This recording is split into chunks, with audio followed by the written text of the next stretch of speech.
Okay friends, अब हम लोग आगे हैं बच्चों अपने अगले पार्ट पे, जिसमें कि हम लोग वॉल्यूम स्ट्रेंथ ऑफ H2O2 के बारे में जानेंगे। बच्चों देखिए, कई बार हमको H2O2 की सवालों में H2O2 का हो सकता है टाइट्रेशन का सवाल हो, KMnO4 K2Cr2 के साथ रिएक्शन वगैरह है, या फिर कहीं पर भी अगर H2O2 के दोस्तों कई बार सवालों में क्या होता है, हमको H2O2 की कंसंट्रेशन में ना मोलैरिटी देता है ना मोलैलिटी देता है, बल्कि दे देता है एक नई कंसंट्रेशन जिसे कहते हैं क्या, वॉल्यूम स्ट्रेंथ ऑफ H2O2, जिसके लिए वर्ड यूज किया जाता है क्या, कैपिटल V।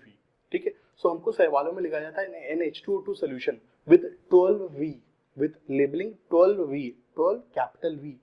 ठीक है, अब ये जो 12V है इसका मतलब क्या है, इसको हम किस तरह से एनालाइज करें, इस वॉल्यूम स्ट्रेंथ से हम लोग किस तरीके से मोलैरिटी या फिर नॉर्मेलिटी वगैरह निकालें, तो कैसे निकालें।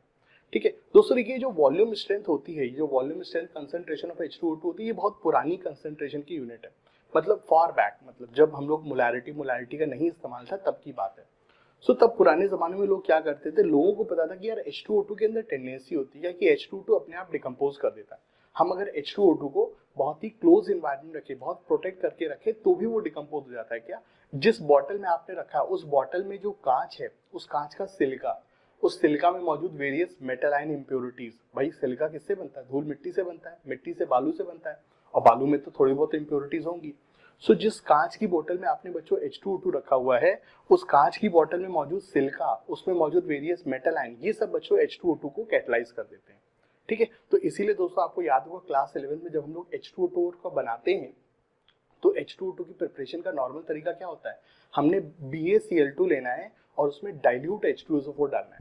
ठीक है, क्योंकि कौन के H2SO4 डालने से BaSO4 की इनसॉल्युबल प्रेसिपिटेट बन जाता है, तो डाइल्यूट H2SO4 डालना है। इनफैक्ट वहां पे बोलते हैं डाइल्यूट H2SO4 से भी अच्छा क्या होता है, डाइल्यूट फॉस्फोरिक एसिड, क्योंकि फॉस्फोरिक एसिड में जो फॉस्फेट आयन होता है वो एक तरह से हमारा प्रिजर्वेटिव का काम करता है H2O2 को, वो उसके डिकम्पोजिशन को इनहिबिट करता है। ठीक है, तो ये भी हमारा एक पॉइंट होता था। सो दैट मीन्स H2O2 के में एक बहुत बड़ा लोचा होता है यार कि H2O2 डिकम्पोज कर जाता है। सो पुराने जमाने से लोग जानते थे कि यार H2O2 डिकम्पोज कर जाता है, और डिकम्पोज करके क्या देता है, वाटर एंड O2 गैस। ये जो O2 गैस है, मींस O2 गैस को अगर कलेक्ट कर ले तो उससे हमें पता चल जाए कि सोल्यूशन में कितना H2O2 मौजूद है। सो ये जो वॉल्यूम स्ट्रेंथ है ये हमें क्या बताता है, ठीक है, ये जो वॉल्यूम स्ट्रेंथ हमें क्या बताता है, लेट्स से अगर हमारे पास एक H2O2 सोल्यूशन है, लेट्स से हमारे पास एक H2O2 सोल्यूशन है, ठीक है बच्चों, लेट्स से हमारे पास एक H2O2 का सोल्यूशन है, और लेट्स से उसमें वॉल्यूम स्ट्रेंथ लिखा हुआ है, लेट्स से मैंने कह दिया 11.2V। ठीक है, लेट्स से उसमें वॉल्यूम स्ट्रेंथ दिया हुआ है 11.2V। तो इसका मतलब क्या होगा, इसका मतलब ये होगा, in your aqueous solution, in your aqueous solution of H2O2, in your aqueous solution of H2O2, आपके H2O2 के aqueous solution में, ठीक है, in your aqueous solution of H2O2, that much H2O2 will be present, that much H2O2 will be present, ठीक है, in your aqueous solution of H2O2, that much H2O2 will be present, which will give you, ठीक है, which will give you 11.2 liters of O2 at STP। ठीक है, तो इसका मतलब क्या होता है, इसकी डेफिनेशन को हमने कैसे रीड करना है।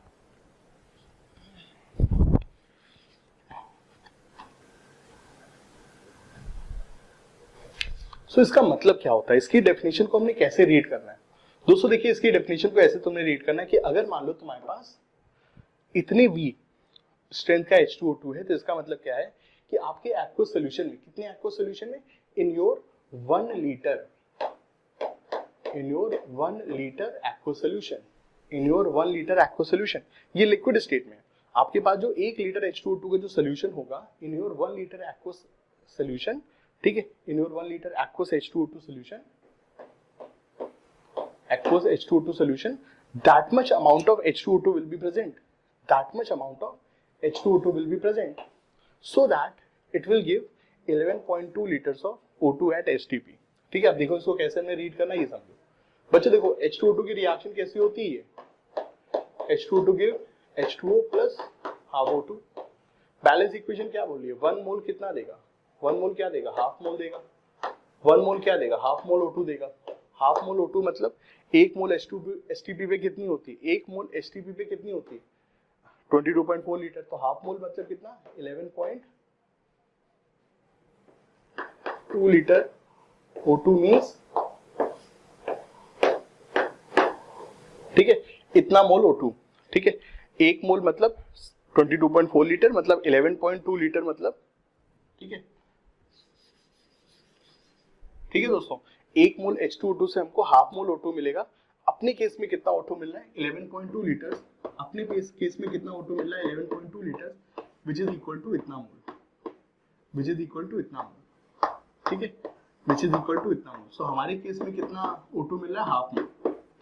सो अगर हमको हाफ मोल O2 मिल रहा है, अगर हमको हाफ मोल O2 मिल रहा है STP पे, सो हाफ मोल O2 के लिए बच्चों, हाफ मोल O2 के लिए वी नीड 1 मोल H2O2।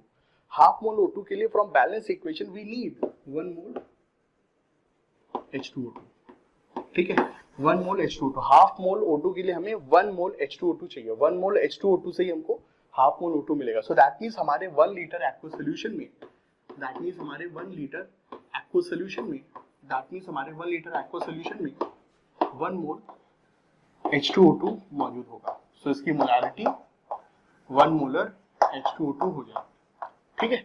ये दोस्तों यहाँ पे मतलब है। मैं इस चीज को रिपीट करता हूँ, लेकिन रिपीट करने से पहले कुछ यहाँ पर चीजें बताता हूँ। कई बच्चे इसमें कंफ्यूज हो जाते हैं, कई बच्चे इस डेफिनेशन में कंफ्यूज हो जाते हैं। क्या सर 1 लीटर से कैसे 11 लीटर मिल गया, सर 1 लीटर से 11 लीटर कैसे हो गया। अरे मुन्ना 1 लीटर क्या है, लिक्विड है। 1 लीटर क्या है, लिक्विड है, सोल्यूशन है। और ये 11.2 लीटर क्या है, गैस है। यार लिक्विड से तो गैस अगर बनेगी तो गैस का तो वॉल्यूम ज्यादा होगा ना, लिक्विड से जो गैस बनेगी उसका तो वॉल्यूम ज्यादा होगा ना। तो ये जो गैस निकली है यार, गैस का वॉल्यूम तो ज्यादा ही होगा। तो ये लिक्विड है, ये गैस है, तो इसलिए ये मत सोचो कि सर एक का कैसे हो गया। यार 1 मोल पानी कितना होता है, 1 मोल पानी होता है 18 ग्राम। 18 ग्राम मतलब 18 ml, ठीक है। सो 1 मोल पानी जब लिक्विड होता है तो 18 ml होता है, लेकिन जब ये गैस में कन्वर्ट हो जाता है तो 22,400 ml हो जाता है। 18 ml से 22,400 ml, क्योंकि वो लिक्विड से गैस में जा रहा है, गैस में जाने पे फैलेगा, ठीक है। तो बेटा ये गैस है, इसीलिए इसका वॉल्यूम ज्यादा है, ठीक है। और ये जो 1 लीटर है ये पूरा H2O2 नहीं है, ये एक्वस सॉल्यूशन है। इसमें थोड़ा सा H2O2 है, बाकी सब पानी है। अब कितना H2O2 है वो मैंने बैलेंस इक्वेशन से बताया कि 1 मोल H2O2 आधा मोल O2 देता है। 1 मोल H2O2 11.2 लीटर O2 देता है। 1 मोल H2O2 से हमको 11.2 लीटर O2 मिलता है। अगर अपने केस में 11.2 लीटर O2 निकल ली, जो कि इसकी डेफिनेशन का मतलब है, तो दैट मींस 11.2 लीटर O2 मतलब सॉल्यूशन में 1 मोल H2O2 होगा। सो दैट मींस हमारे 11.2 भी का मतलब है कि 1 लीटर H2O2 सॉल्यूशन में 1 मोल H2O2 मौजूद है, तो मोलैरिटी इसकी 1 हो जाएगी, ठीक है। अब इसका देखो बेटा एक बहुत शॉर्टकट फॉर्मूला होता है क्या, कि अगर मान लीजिए कभी भी अपने पास V स्ट्रेंथ का H2O2 है, अगर मान लीजिए कभी भी अपने पास V स्ट्रेंथ का H2O2 है, तो इसकी मोलैरिटी आप डायरेक्टली निकाल सकते हो।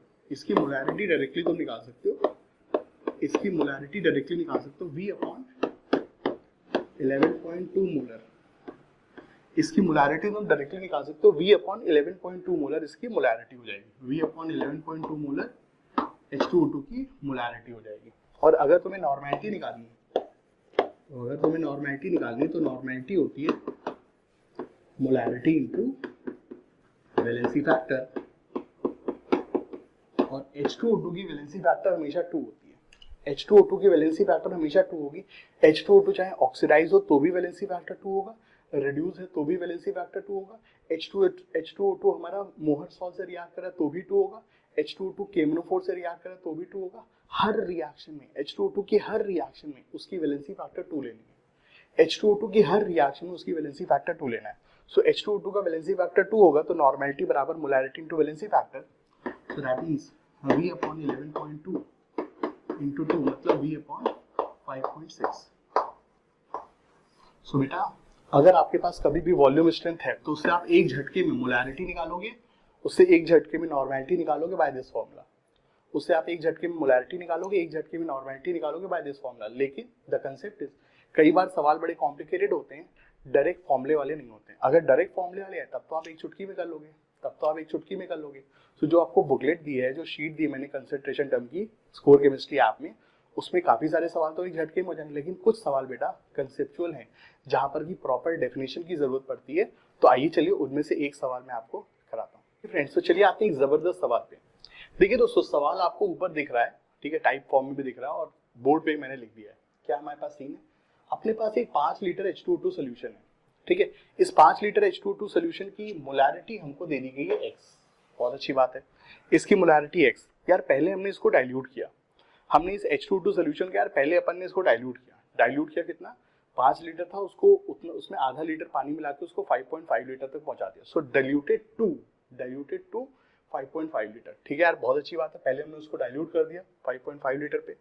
उसके बाद अपन ने क्या किया यार, उसके बाद दोस्तों अपन ने क्या किया, अपन ने इस 5.5 लीटर H2O2 में दोस्तों, उसके बाद अपन ने क्या किया है, अपन ने दोस्तों इस 5.5 लीटर H2O2 में क्या अपन ने किया है, हमने इसमें जब हमने इसको एनालाइज किया तो ये जो डाइल्यूटेड H2O2 है हमारा 5.5 लीटर डाइल्यूटेड H2O2, इसको जब हमने गर्म किया तो गर्म करके इससे टोटल 28 लीटर O2 निकल रही है, ठीक है।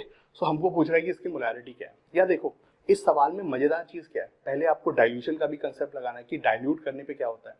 उसके बाद यहाँ पे देखो जो H2O2 की है वो H2O2 से O2 निकाल रहे हैं। यहाँ पे दोस्तों क्या कर रहे हैं, H2O2 से O2 कितनी निकल रही है वो इन्फॉर्मेशन दे रहा है। H2O2 से निकलने वाली O2, यही तो होता है वॉल्यूम स्ट्रेंथ, यही तो होता है ना volume strength. 1 litre H2O2 solution decompose होने पे कितना O2 देगा STP पे, वही तो होता है वॉल्यूम स्ट्रेंथ। तो बेटा देखो इस सवाल में अगर मैं ध्यान दूं तो ये जो डेटा है that will give us volume strength of H2O2। ये जो डेटा है बेटा ये हमको वॉल्यूम स्ट्रेंथ H2O2 देगा। वॉल्यूम स्ट्रेंथ H2O2 क्या होता है, आपका 1 लीटर H2O2 सोल्यूशन कितना O2 गैस देगा STP पर, इसी को कहते हैं उसका क्या, volume strength.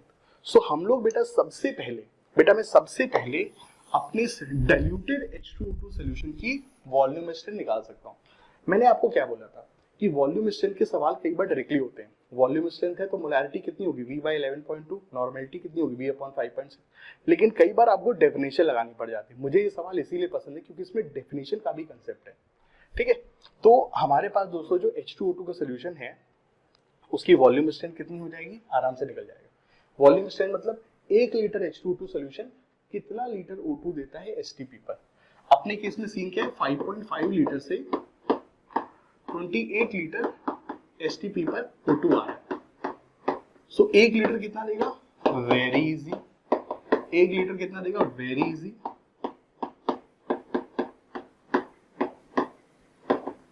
So that means दोस्तों हमारा जो डाइल्यूटेड सोल्यूशन है,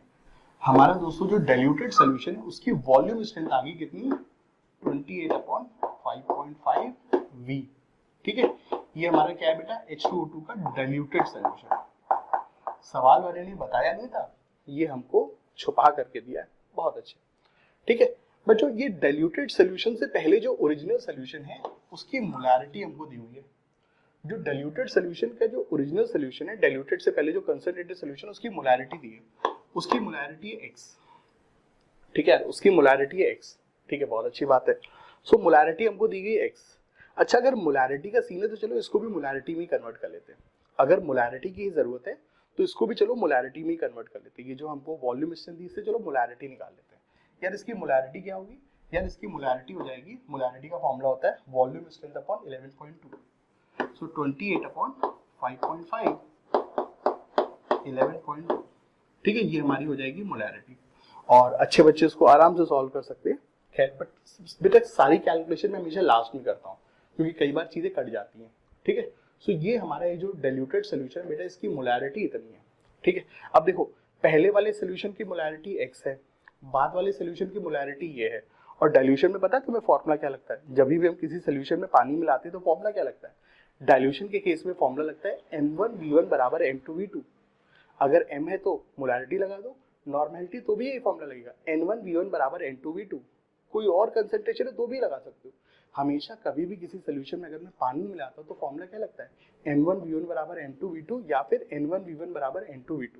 M1 और M2 क्या है, initial molarity before dilution, M2 क्या है, final molarity after dilution. V1 क्या है, पानी डालने से पहले वॉल्यूम, और V2 क्या है, पानी डालने के बाद टोटल सोल्यूशन का वॉल्यूम, ठीक है। सेम चीज हमारी N1V1 और N2V2 में भी चलेगा। सो बेटा हमारे पास यहाँ पे मोलैरिटी दी हुई है। अब अगर मोलैरिटी दी है तो मैं यहाँ पे आराम से m1v1 बराबर m2v2 कर सकता हूँ। अभी सोल्यूशन का वॉल्यूम कितना है? 5 लीटर है। डाइल्यूट करने के बाद वॉल्यूम कितना हो गया? 5.5 लीटर। पानी मिलाने के बाद सोल्यूशन कितना हो गया? 5.5 लीटर। सो बस लगा देते क्या? m1v1 बराबर m2v2।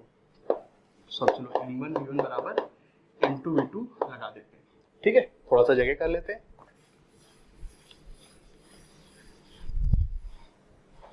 ठीक है, so initial molarity x, volume 5 litre, final molarity 28/5.5 into 11.2 और वॉल्यूम कितना बेटा?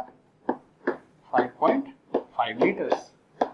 देखो ना, मजा आ गया ना, 5.5 कट गया।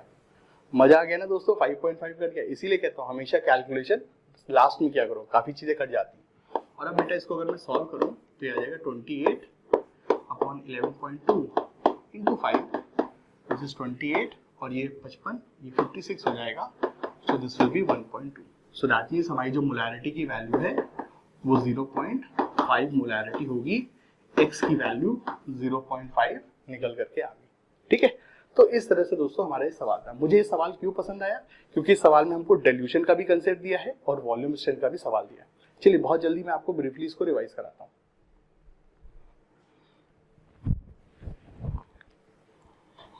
सो बेटा देखिए सवाल में क्या था। सबसे पहले हमको 5 लीटर एक H2O2 का सोल्यूशन था जिसको की मोलैरिटी x है, उसको डाइल्यूट कर दिया गया। डाइल्यूट करके उसके टोटल वॉल्यूम 5 को 5.5 कर दिया, मतलब उसमें आधा लीटर पानी मिला दिया। इनिशियल मोलैरिटी x है, डाइल्यूशन के बाद क्या होगी नहीं पता। और ये जो डाइल्यूट करने के बाद 5.5 लीटर है, जब हमने इसको गर्म किया तो गर्म करके या डिकम्पोज किया तो डिकम्पोज करके इससे 28 लीटर H2, इससे 28 लीटर O2 आता है STP पे। ठीक है, सो इससे निकलने वाली जो O2 है दैट उसका वॉल्यूम 28 लीटर है। अब देखो H2O2 से O2 निकल रही है, H2O2 से O2 निकल रही है, सुनते ही दिमाग में आएगा वॉल्यूम स्ट्रेंथ का कंसेप्ट। H2O2 से O2 निकल रही है, सुनते ही वॉल्यूम स्ट्रेंथ का कंसेप्ट आएगा। What is volume strength? 1 litre solution से जितना O2 निकलता है STP पे उसी को कहते हैं वॉल्यूम स्ट्रेंथ। सो हमारे केस में अगर 5.5 लीटर 28 लीटर दे रहा है तो 1 लीटर कितना देगा? 28/5.5। सो दैट इज आवर क्या? वॉल्यूम स्ट्रेंथ आ गई। सो 1 litre H2O2 solution 28/5.5 litre O2 देगा, यही होगी हमारी वॉल्यूम स्ट्रेंथ। क्योंकि सवाल में मोलैरिटी का कंसेप्ट था तो मैंने वॉल्यूम स्ट्रेंथ आ गया तो इससे मोलैरिटी निकालूंगा 28/5/11.2, तो हमारे पास फाइनल सोल्यूशन की मोलैरिटी आ गई। अब बेटा फाइनल सोल्यूशन की मोलैरिटी है, इनिशियल सोल्यूशन की मोलैरिटी है x, फाइनल सोल्यूशन की मोलैरिटी है 28/5.5/11.2 इसकी मोलैरिटी है। और इनिशियल वॉल्यूम 5 लीटर है, फाइनल वॉल्यूम 5.5 है। और डिल्यूशन के केस में हमें पता है m1v1 बराबर m2v2 चल रहा है, तो सीधे सीधे m1v1 बराबर m2v2 रखा, सॉल्व करके हमें x की वैल्यू 0.5 आ गई। ठीक है दोस्तों, तो इस तरीके से हमारा ये वॉल्यूम स्ट्रेंथ का सवाल है। ये वॉल्यूम स्ट्रेंथ और ये जो परसेंटेज स्ट्रेंथ ऑफ वॉल्यूम है ये बहुत ज्यादा इंपॉर्टेंट आप कहो नहीं है, लेकिन बेटा जेईई एडवांस में जहां पर की स्पेसिफिक चीजें आती हैं, जहां पर की बहुत कई बार छुपा छुपा के कुरेद के चीजें पूछता है, वहां पर इंटीजर टाइप के सवाल इसके ऊपर बन सकते हैं।